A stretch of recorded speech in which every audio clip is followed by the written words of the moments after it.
যদি আত্মীয়রা কুফরি করে তো আপনি এত ভয় পাচ্ছেন কেন কুফরিকে?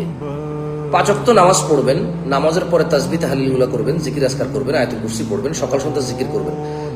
আত্মীয় স্বজন না, পুরো পৃথিবীর সব মানুষ একসাথে হয়ে ধরেন কুফরি করা শুরু করলো।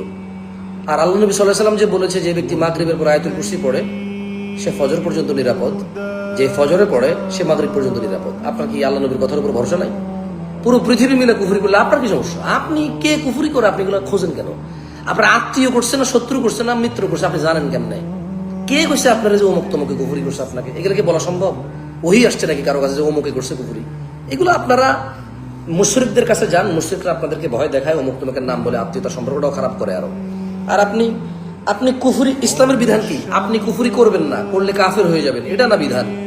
কে কুফরি করলো না করলো এগুলো দেখার বিষয় আছে আপনার। আপনি 5 ওয়াক্ত নামাজ পড়বেন, সকাল সন্ধ্যা জিকির আজকার করবেন, হারাম থেকে বেঁচে থাকবেন, অশ্লীলতা থেকে বেঁচে থাকবেন। আপনি কুফরি, জাদু টোনা, কালা, সাদা, নীল, লাল, একবার বিষাক্ত কালা, আলকাতরার মতো কালা কিছু করলে আপনার কি আসে যায়?